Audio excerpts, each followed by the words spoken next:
Bonsoir, bienvenue sur Village Noir où nous sommes en compagnie de Kylian Mbappé, la star planétaire du football qu'on ne plaisante plus, nous honore de cette prise de parole sur la CRTV Sport Entertainment.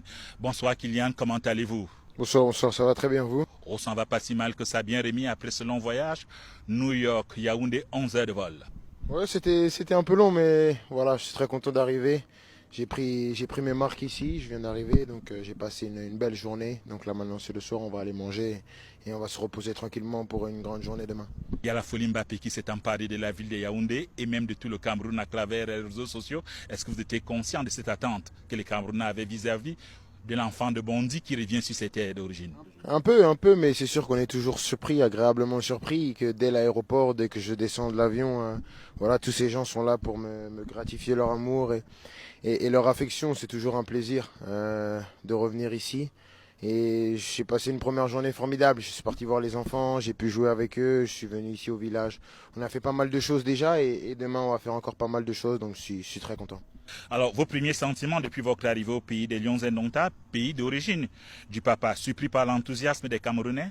Ouais, surpris, surpris. C'est vrai que les gens m'aiment beaucoup ici. C'est vraiment un plaisir de recevoir tout cet amour et de voir la fierté des gens dans leurs regards, dans leurs paroles. C'est vraiment un plaisir. J'ai pu échanger avec pas mal d'entre eux, donc c'est vraiment un grand honneur pour moi de pouvoir venir ici. Un mot ou deux sur les raisons de votre séjour ici au Cameroun. On sait votre emploi du temps fort chargé. Il y a bien sûr les compétitions des clubs, il y a eu la sélection nationale. Vous devez renfiler le bleu de chauffe. Le 17, un timing serré. Qu'est-ce qui justifie que malgré ce timing serré, vous ayez jugé quand même utile de faire un détour ici au Cameroun? Moi déjà, je pense qu'avant tout, il y a un plaisir personnel de venir, de passer du bon temps. Je pense que c'est un beau pays. Ensuite, j'ai pas mal de choses avec ma fondation. On est venu ici, on est déjà parti dans les écoles des sourds et muets. On a fait pas mal de choses avec ma fondation, donc on est venu aussi pour ça aussi.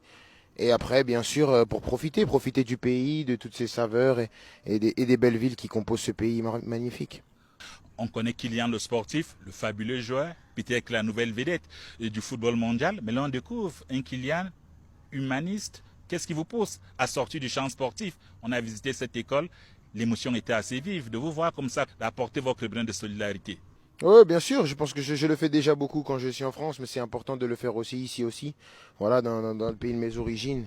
Donc c'est important de venir, que les gens sentent que je suis réel, que j'existe, que je ne suis pas juste quelqu'un qu'on voit à la télé ou qu'on voit en photo. Donc c'est pour ça que ça fait plaisir d'être au contact des gens, de voir les enfants, de pouvoir jouer avec eux. C'est vraiment un plaisir pour moi.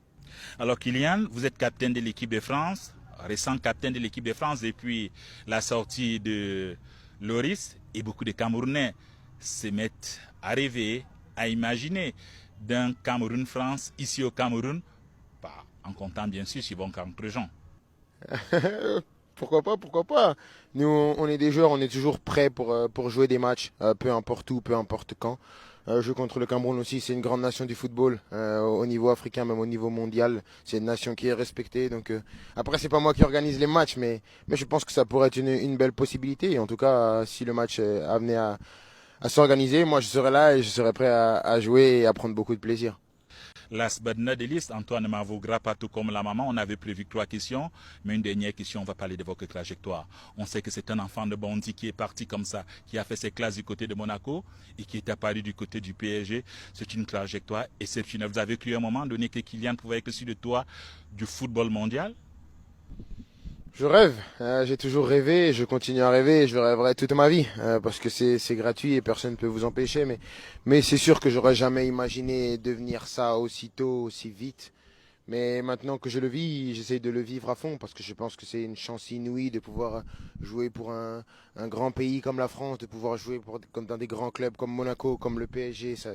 Pour l'instant, j'ai eu, je pense, une carrière rêvée, et j'espère que ça va continuer comme ça. Merci Kylian de votre disponibilité. On aura l'occasion, peut-être une prochaine fois ici ou à Paris, de parler d'autres préoccupations, de parler du jeu, de ce jeu de transition, de la profondeur et bien d'autres sujets qui peuvent nous intéresser. Merci Kylian de nous avoir prêté votre attention et à très vite.